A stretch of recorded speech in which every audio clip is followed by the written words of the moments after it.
Boa noite a todos. Boa noite a todos. Boa noite aos internautas.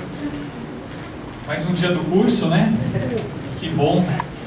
O curso vai se encaminhando aí pro seu final, mas nós ficamos bastante felizes com a presença dos internautas, com todos aqueles que têm, através das redes sociais, do YouTube, assistido o curso, com muito carinho, com muita dedicação.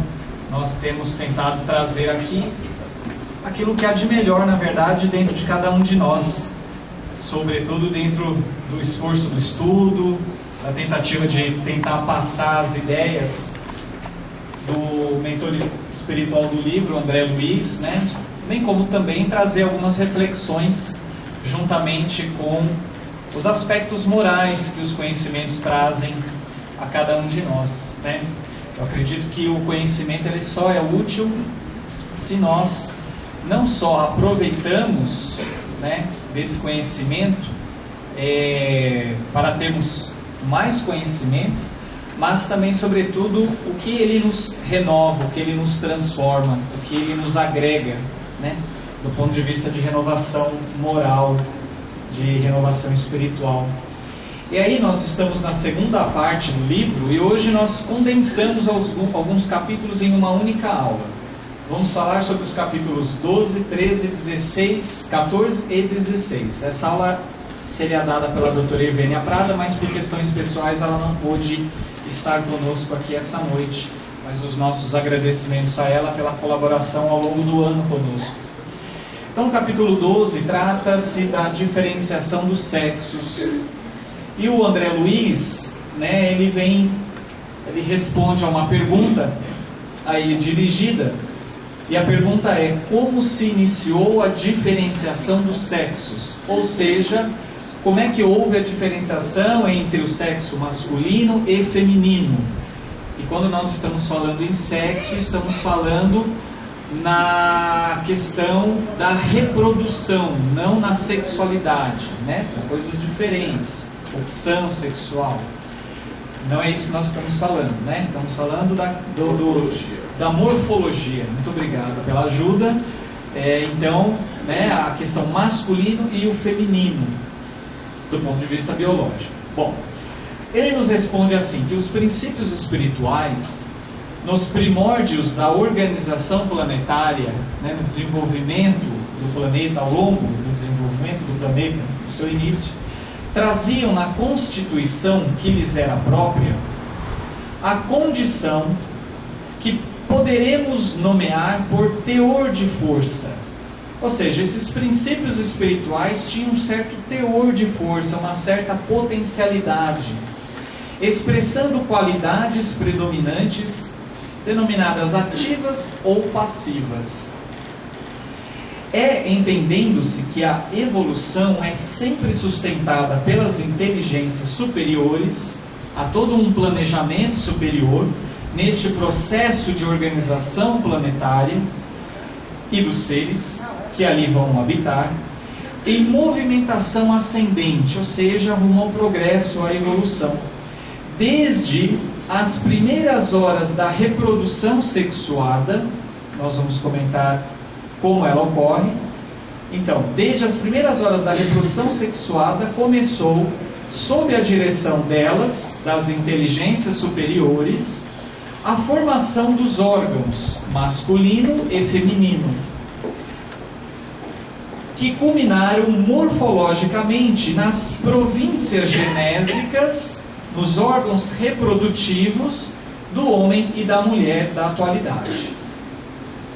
Então, é importante que a gente destaque que a reprodução sexuada, ela não é só uma característica dos seres humanos. Ela é uma característica de muitos insetos e também de alguns grupos vegetais, né, de algumas plantas. E o André Luiz ainda comenta, referente a este capítulo, essa pergunta, que não podemos esquecer, porém, que o trabalho evolutivo no aperfeiçoamento fisiológico das criaturas terrestres ainda não foi terminado, prosseguindo como é natural no espaço e no tempo. Qual espaço e tempo? Tanto material quanto espiritual. Correto? Bom, quer dizer que a forma humana, como ela se encontra hoje, ainda não é a definitiva. Quer dizer, ela sempre, assim como nós jornadeamos ao longo da escala filogenética, nós ainda vamos ter outras alterações, né? Vamos evoluir ainda também do ponto de vista morfogenético, como nós conhecemos hoje o ser humano, né? Quanto à perda das características sexuais, então a pergunta é: será que haveria, em algum momento ao longo da nossa evolução, a perda desses caracteres sexuais, né?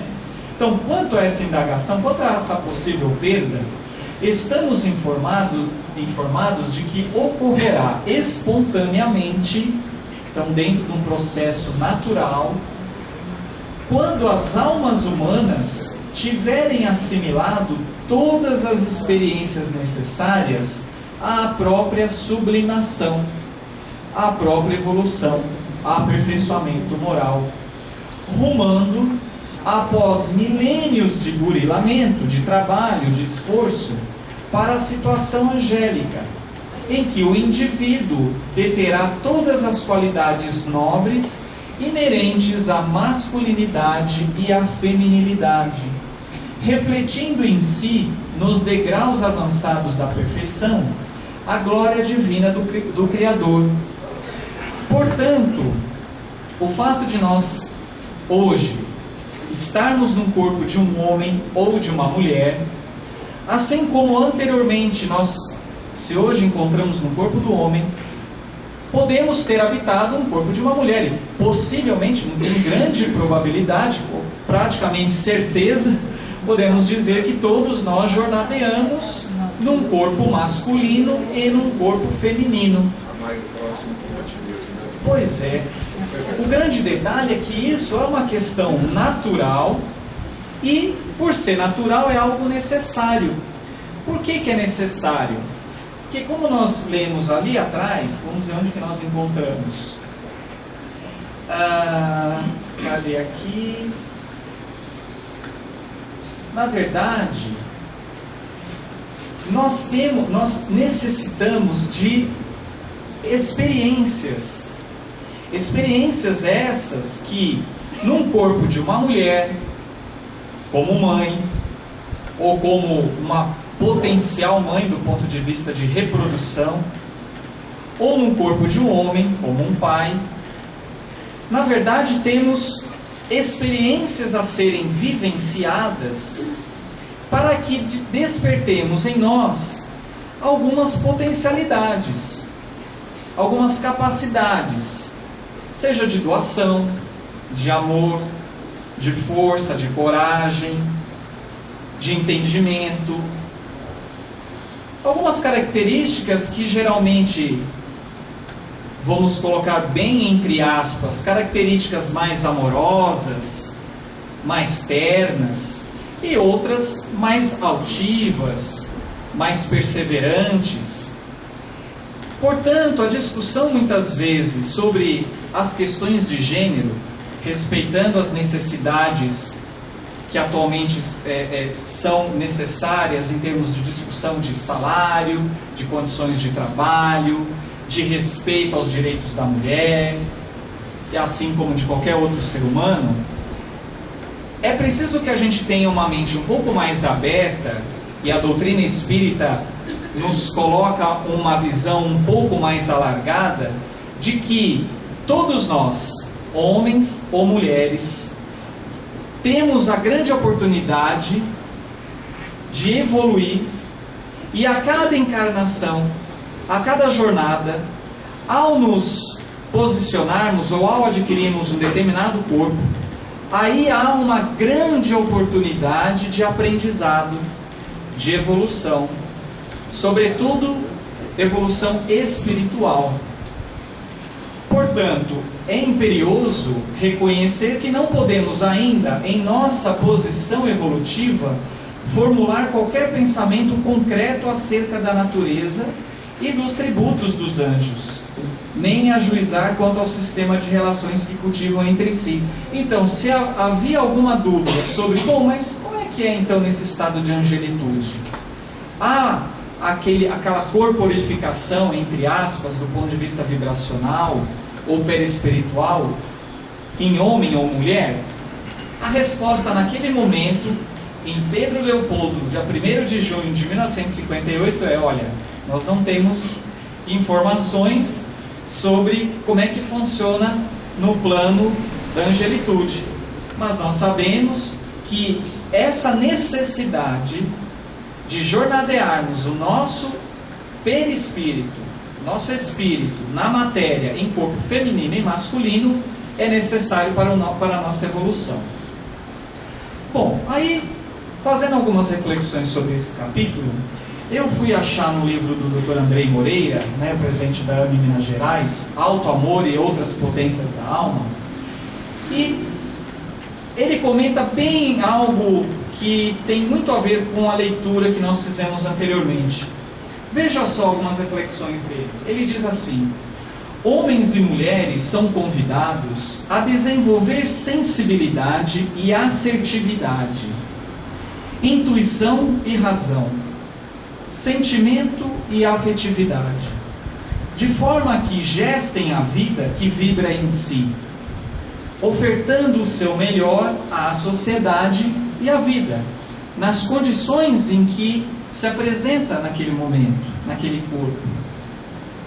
À luz da imortalidade da alma, os conflitos de gênero não se justificam. Isso não quer dizer que a luta pelos direitos, a luta para que todos possam viver da maneira mais digna, mais humana, mais adequada, né? Não tem nada a ver com isso. Nós estamos falando aqui que conflitos de gênero não se justificam, que é o que muitas vezes nós observamos também no mundo atual, visto que o espírito, ser imortal, é assexuado. E a polaridade, aquela questão de estar no corpo de um homem ou de uma mulher, presente, né, de uma polaridade presente, representa apenas a vivência temporária, com a finalidade educativa no percurso evolutivo do ser.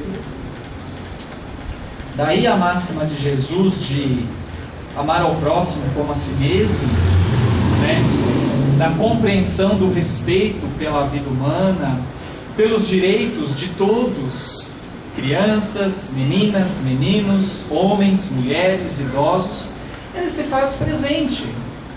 Porque independe, quando nós estamos falando no direito de alguém, e na nossa sociedade, como ainda estamos no mundo de provas e expiações, há ainda as desigualdades, e precisamos lutar sim para superá-las, mas a nossa visão ela tem que ser um pouco mais, até para que esses direitos sejam conquistados, a gente precisa ter essa visão um pouco mais alargada, de que quando estamos falando de direito de alguém, estamos falando do direito de um ser espiritual que vem jornadeando e que necessita de um aprendizado, que necessita de ter as suas garantias em termos de sobrevivência, de trabalho, de prosperidade garantidos.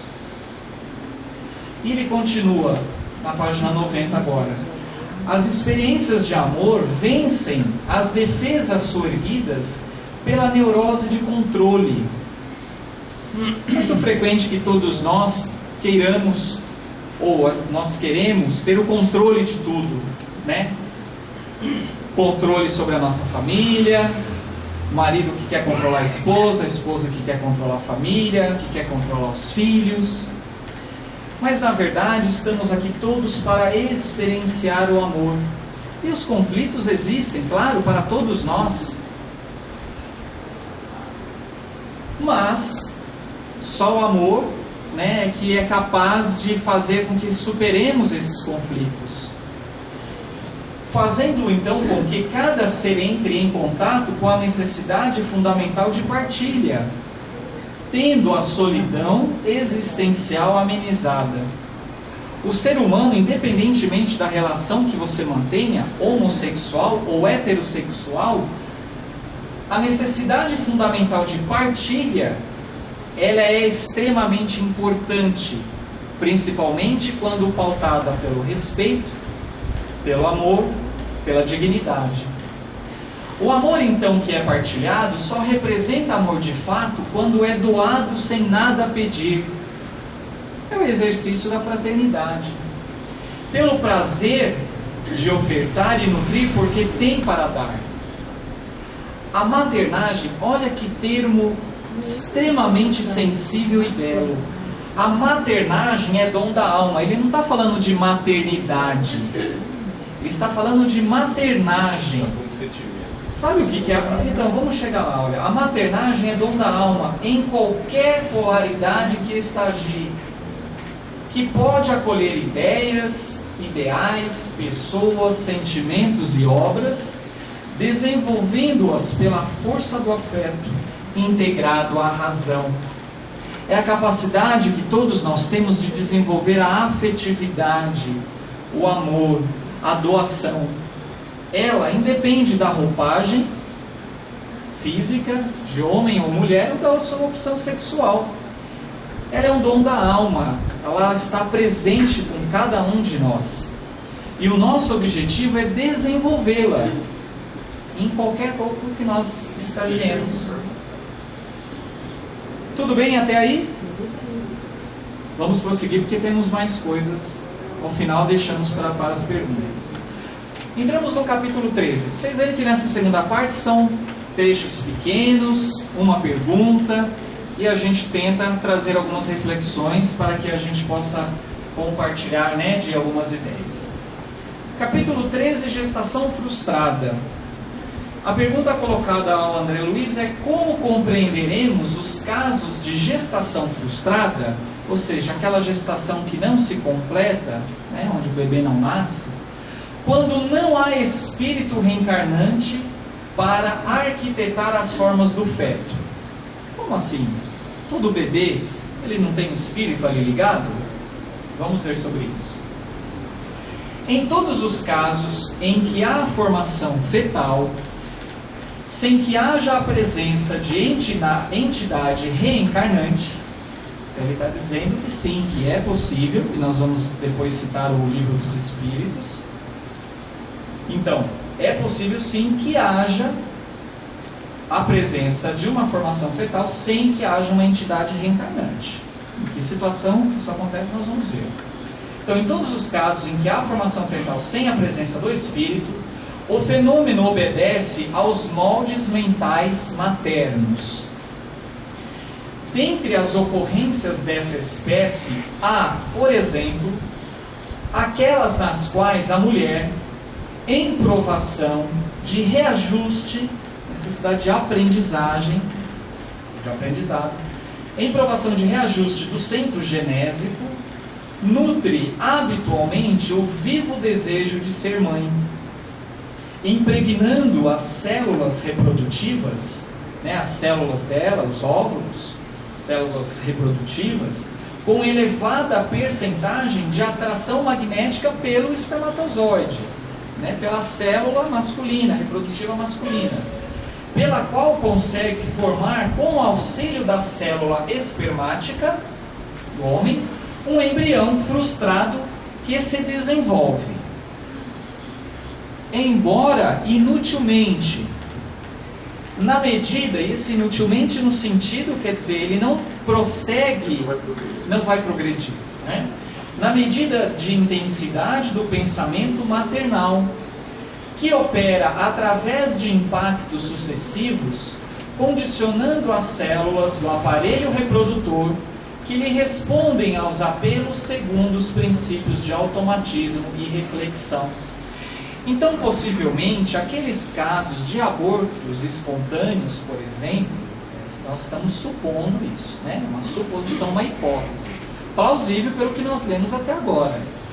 Então, possivelmente esses casos se encaixe nessa observação que o André Luiz nos coloca. Tudo isso gerado, e aí como ele colocou, quer dizer, há toda uma necessidade para que aquele processo aconteça. Talvez, muitas vezes, motivado por esse desejo intenso, por esses pensamentos, por essa elaboração mental proveniente da mãe, por essa atração magnética, né, que a mãe vibra e que faz com que o seu óvulo encontre o espermatozoide e haja a formação do embrião. Mas que pela ausência do espírito, ele não termina o seu desenvolvimento. Em contrário, há, por exemplo, os casos em que a mulher, por recusa deliberada à gravidez de que já se acha possuída, nos casos de aborto provocado, expulsa a entidade reencarnante nas primeiras semanas de gestação, desarticulando os processos celulares da constituição fetal e adquirindo por semelhante atitude constrangedora dívida ante o destino. Bom, aqui também é uma outra colocação que o André Luiz nos coloca sobre as consequências do ponto de vista vibracional, do ponto de vista moral, do ponto de vista espiritual, que naquele momento onde a mulher, o casal, opta então pelo aborto provocado. Vamos comentar isso um pouquinho mais a seguir.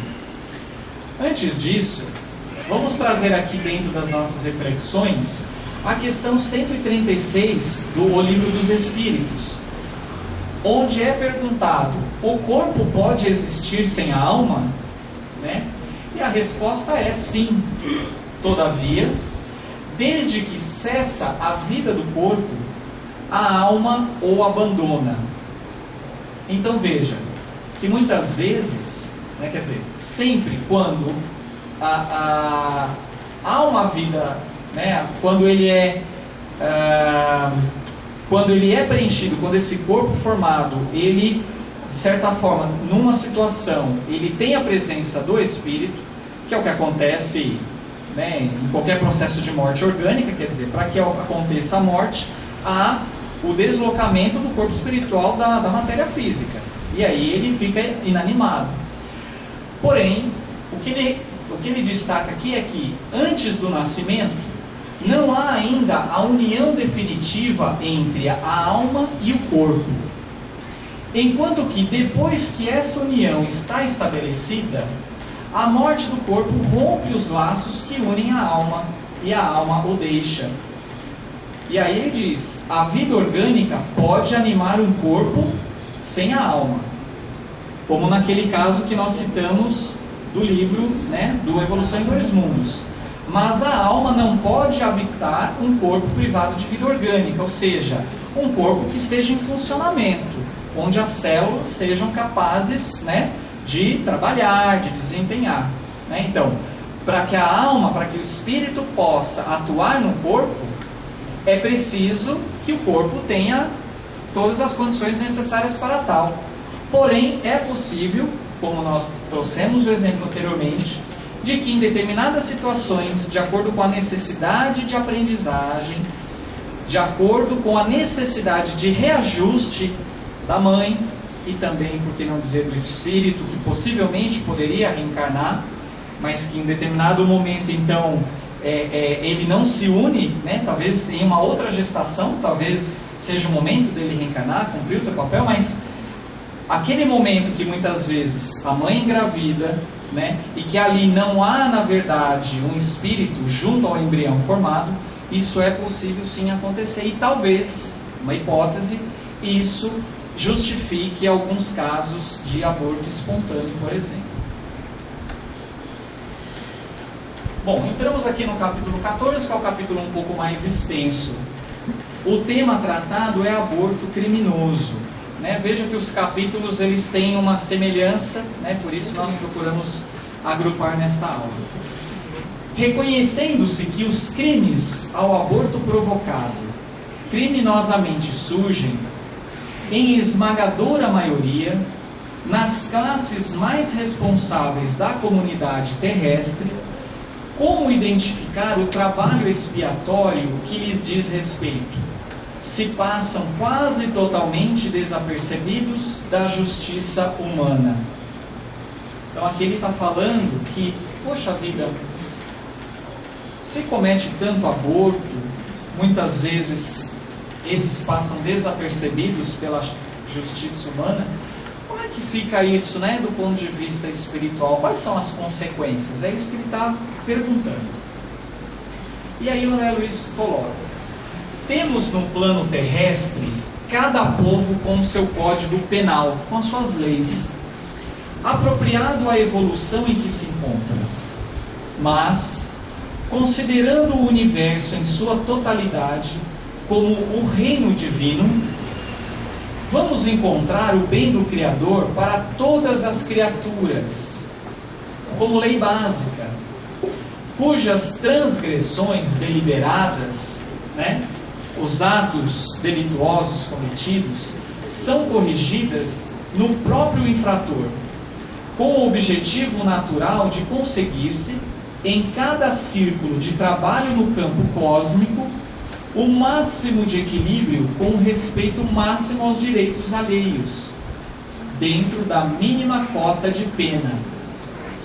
Então veja que há uma lei de ação e reação, né? Tudo que nós plasmamos, seja através dos pensamentos, através das atitudes, das nossas ações, isso traz uma consequência a cada um de nós. Atendendo-se, no entanto, a que a justiça perfeita se eleva, indefectível, quer dizer, a lei divina ela é perfeita, né? Não há falhas, diferentemente da lei humana. Sobre o perfeito amor, né? Então, atendendo-se a que a justiça perfeita se eleva, indefectível, sobre o perfeito amor, no hausto de Deus, no pensamento de Deus, em que nos movemos e existimos, né? Toda reparação perante a lei básica a que nos reportamos se realiza em termos de vida eterna e não segundo a vida fragmentária que conhecemos na encarnação humana. Vamos fazer uma pausa aqui. Então quer dizer que a lei de Deus, a justiça divina, ela é diferente da justiça humana. O entendimento de que muitas vezes, frente às chamadas injustiças, frente aos delitos, aos crimes que nós observamos, é preciso que a gente entenda que aquela justiça que tanto esperamos que seja feita daquela forma, né, da forma da lei humana, que precisa ser sim respeitada e que muitas vezes não vai dar conta para o próprio ser, de que ele possa se arrepender e que possa corrigir esse erro.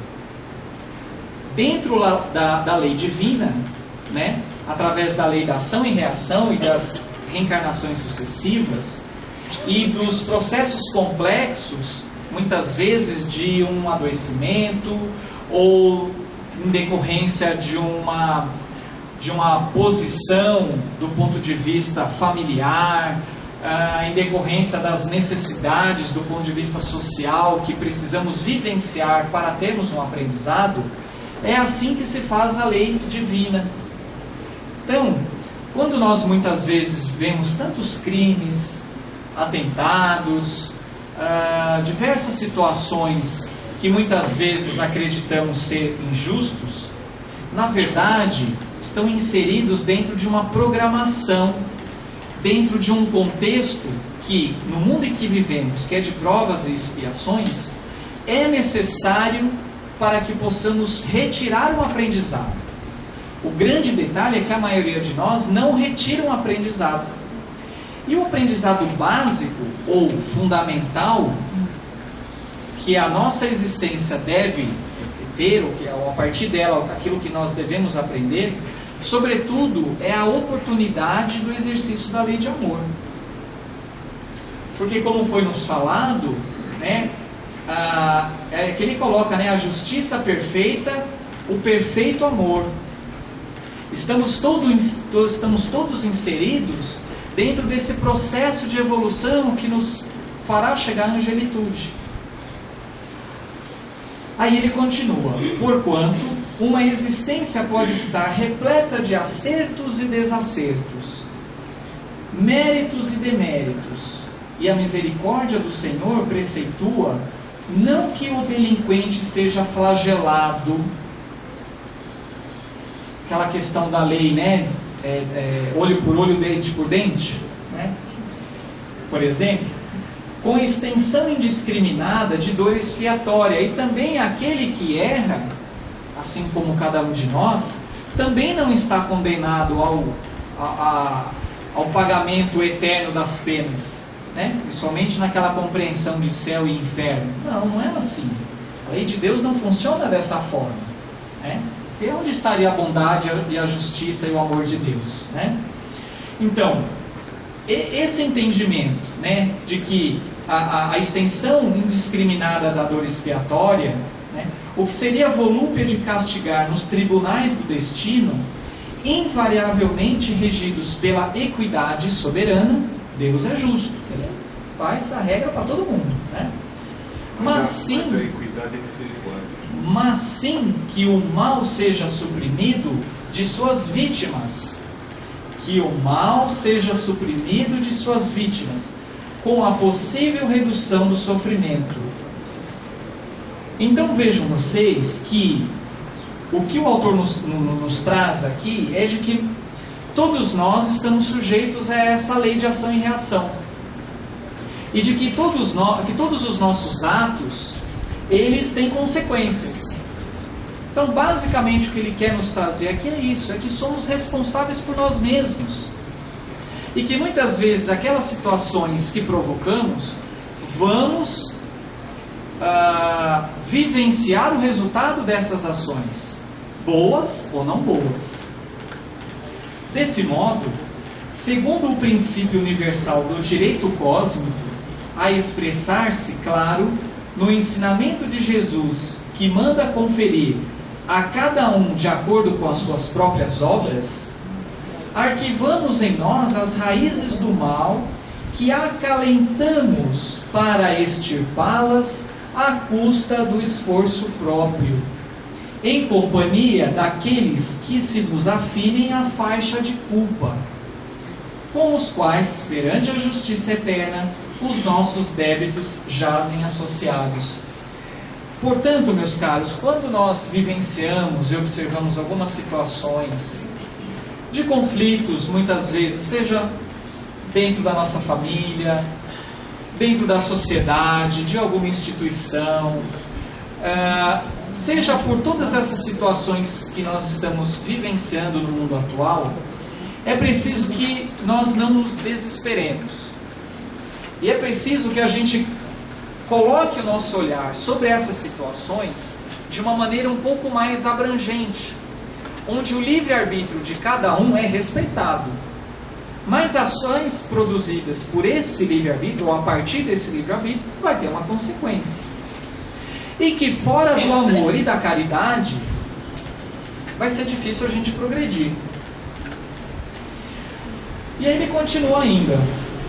À face de semelhantes fundamentos, certa romagem na carne, né, a encarnação, entremeada de créditos e dívidas, porque todos nós temos créditos e dívidas, pode terminar com aparências de regularidade irrepreensível para a alma que desencarna, sob o apreço dos que lhe comungam a experiência.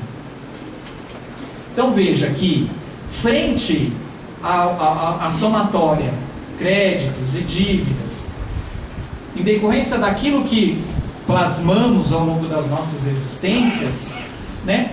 Quer dizer, nós vamos nos encontrar em determinadas situações, não só do ponto de vista material enquanto encarnado, mas também quando nós desencarnarmos, sob o apreço dos que lhe comungam a experiência, junto àqueles que vivenciam esses pensamentos, esses sentimentos, essas ações, seguindo-se de outra em que essa mesma criatura assuma a empreitada do resgate próprio, que assuma e que vivencie as suas necessidades de acordo com seus créditos ou dívidas, suportando nos ombros as consequências das culpas contraídas diante de Deus e de si mesma, porque na verdade essas ações em última instância fica registrado não só no corpo espiritual, no perispírito, mas sobretudo na mente, porque é a mente que modela o corpo espiritual. Então, quando violamos, como somos, de certa forma, como o próprio Jesus nos referiu, né? Somos feitos à imagem e à semelhança do Pai. Na verdade, estamos inseridos nesse amor paterno, neste hausto que nos alimenta constantemente, e quando nós erramos, ou quando nós tomamos ações más, quando saímos do bom caminho, na verdade não é Deus que se distancia de nós, é nós que estamos nos distanciando temporariamente das leis de Deus. Só que Ele é bom e Ele é justo, e Ele faz com que a gente possa responder pelos nossos atos. Não somos marionetes, né, nas mãos de Deus. Então, a fim de reabilitar-se ante a harmonia divina, caminhando assim transitoriamente ao lado de espíritos em cursos em regeneração da mesma espécie. Portanto, se estamos neste momento da evolução humana, neste planeta, vivenciando todas essas situações que estamos observando, é porque de alguma forma também contribuímos para que ele chegasse nessa situação, e temos muito a oferecer, se cada um de nós fizer o esforço, para contribuir e para melhorar o nosso planeta, a vida de todos os seres vivos que aqui habitam. Permitindo assim que outros seres que reencarnarem encontrem também um planeta numa condição melhor, do ponto de vista natural, do ponto de vista das leis humanas, da ética, das condições de trabalho, das condições, enfim, gerais, e tantas outras. É dessa forma que a mulher e o homem, acumpliciados, então ele fez todo uma reflexão, e aí ele vai trazer a questão do aborto agora. É dessa forma que a mulher e o homem, acumpliciados nas ocorrências do aborto delituoso, mas principalmente a mulher, cujo grau de responsabilidade nas faltas dessa natureza é muito maior, talvez porque se permita em seu corpo o ato, à frente da vida que ela prometeu honrar com a nobreza, na maternidade sublime, desajustam as energias psicossomáticas. O que é esse desajuste dessas energias? São as alterações no corpo espiritual, né? Com mais penetrante desequilíbrio do centro genésico, né? Lembra dos centros de força? Centro genésico que está associado aos órgãos, né, da reprodução, implantando nos tecidos da própria alma a sementeira de males que frutecerão mais tarde em regime de produção a tempo certo. Dessa forma, a questão não é para que possamos sentir ou termos culpa, mas frente a qualquer ato, seja o aborto ou qualquer outro, que por acaso alguém tenha cometido, é importante que a gente possa ter a oportunidade de refazer um caminho diferente. E para isso, não só para refazer, mas também para evitar isso, o que muitas pessoas no desespero, seja por condição social, seja porque o companheiro ou a outra companheira abandonou, tá certo? Enfim, várias situações aí que, no momento muitas vezes de desespero, ou do apego, ou de uma percepção ou de uma ideia estritamente material, de que o que vale na vida é apenas o prazer, o hedonismo, não é isso? Ou que a vida, né, só tem sentido de acordo com aquilo que a pessoa acha, né? Quer dizer, aquela ideia de algo maior, de um sentido maior, do entendimento e da compreensão de que somos seres espirituais em essência. Ou seja, há vários motivos para que muitas vezes haja uma tomada de atitude nesse sentido. do aborto delituoso.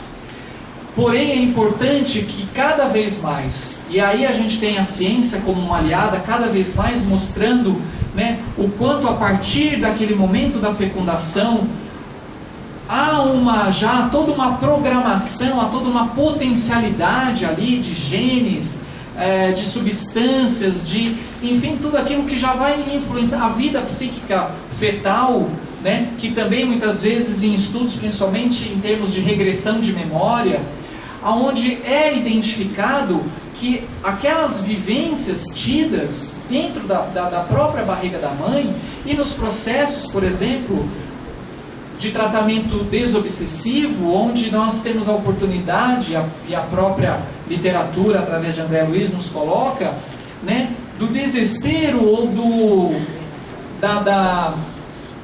daquela compreensão naquele momento, daquela atitude que, ou praticada ou recebida, aquele espírito nos relata e nos coloca, né, aquela situação vivida, enfim, quer dizer, nós temos muitas evidências, e espero que teremos, né, acho que muito mais daqui para frente, é dessa compreensão de que o ser que está ali, aquela gestação, aquela fecundação realizada, há uma vida ali, há um espírito ali, e como espírito, e como não temos a capacidade de nenhuma forma até porque longe de se imaginar, né, de que a mãe pense que o fato, só por ela ter o corpo dela, ela é dona de si, dentro dessa visão mais ampliada da vida, isso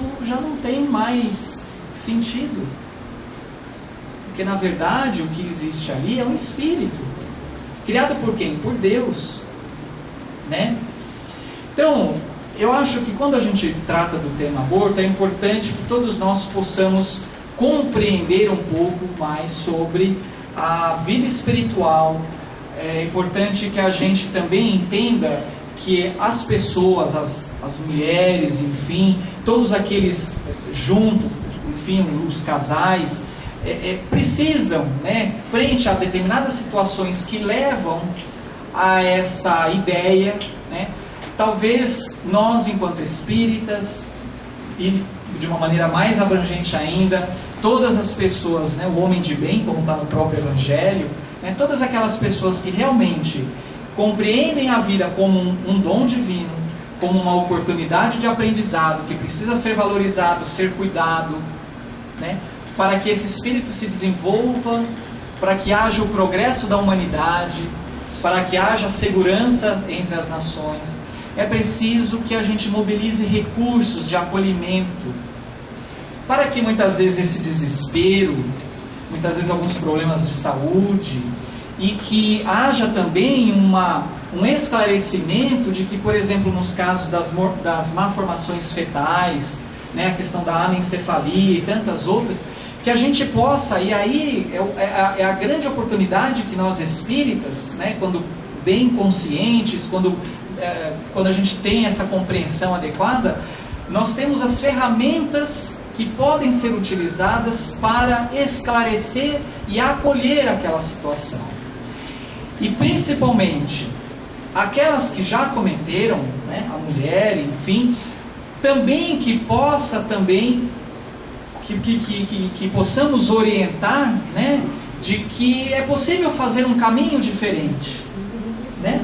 É possível sim, e talvez algumas situações frente a esse comprometimento com a lei divina, em algum momento ele tenha que ser cumprido de uma forma ou de outra, mas que a gente possa ter uma postura ativa, uma postura diferente, e ter a oportunidade, né, de refazer um caminho, né?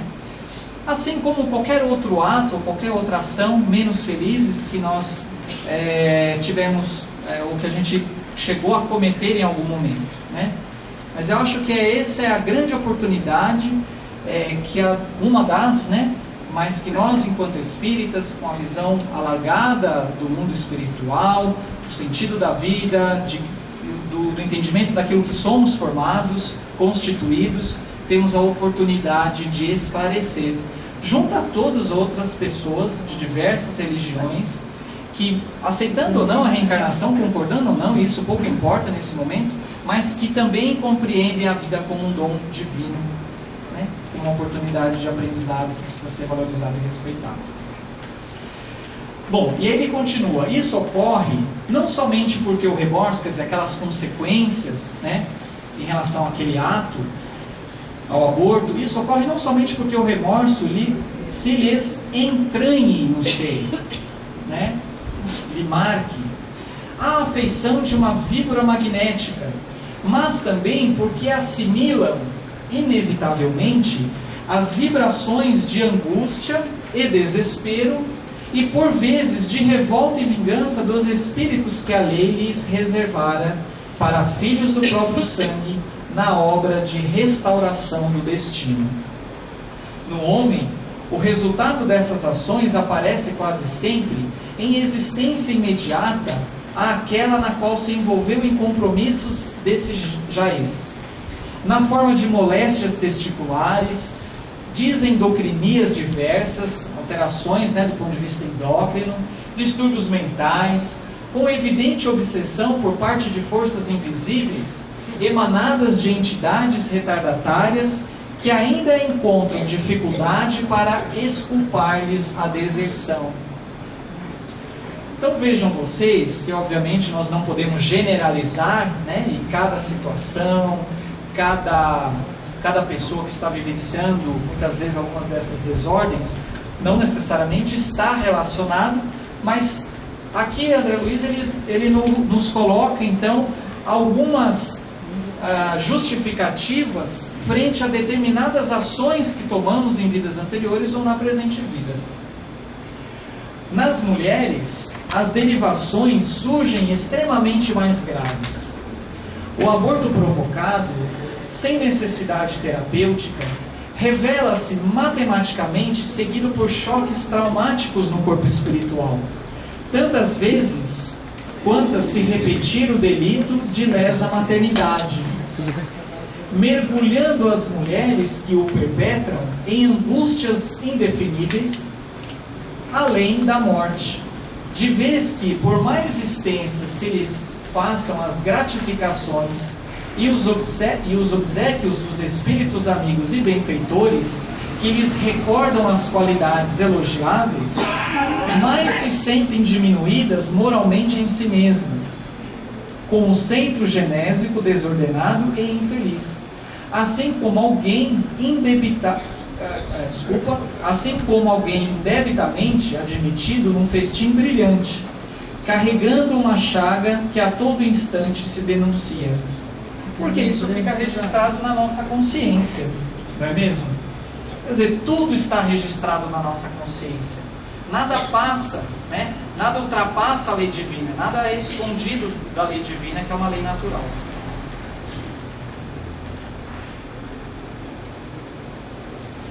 Dessarte ressurgem na vida física, externando gradativamente, na tessitura celular de que se revestem, a disfunção que podemos nomear como sendo a miopraxia do centro genésico atonizado, né?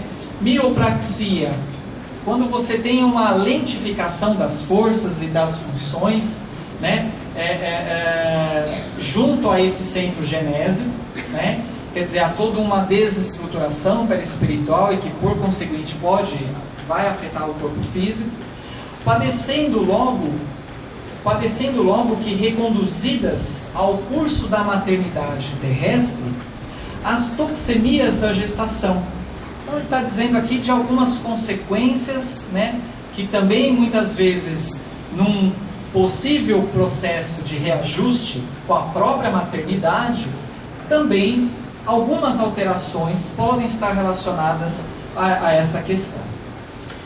Dilapidado o equilíbrio do centro referido, as células ciliadas, mucíparas e intercalares, isso aqui ele está falando de células que geralmente estão relacionadas ao epitélio do endométrio, ao tecido do endométrio.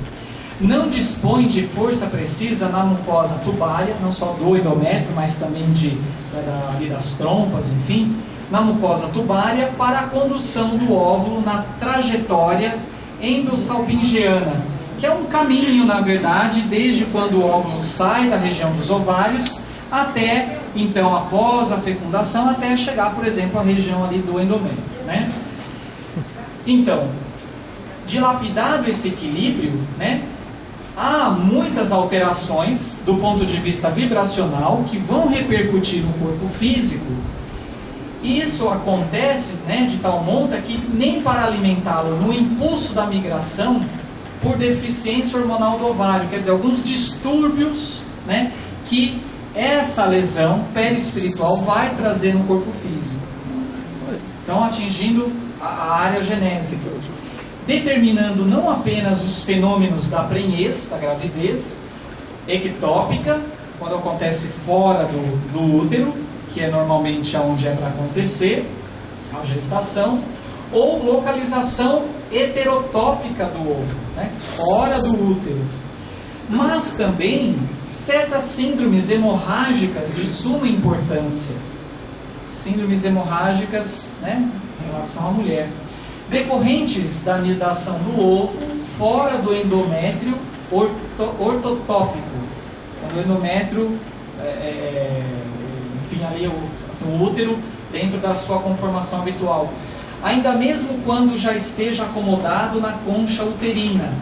Quer dizer, todas as consequências, não só do ponto de vista da fecundação, mas também quando alguns processos de fecundação que não acontecem habitualmente onde tem que acontecer, desculpa, a fecundação não, a gravidez, né, que vai acontecer ou no útero ou fora do útero, enfim, é que ele coloca várias situações, né, que podem estar associadas à questão do aborto criminoso, trazendo habitualmente os embaraços da placentação baixa, que é uma outra patologia na mulher, onde a placenta não está totalmente inserida, né, dentro da cavidade uterina, então ela fica um pouco mais para baixo, próximo do canal cervical, né, por onde o bebê atravessa, enfim. Ou também outro quadro que a gente chama de placenta prévia, que também pode levar a quadros de sangramento durante a gestação, que constitui, na parturição, verdadeiro suplício para as mulheres portadoras do órgão germinal em desajuste.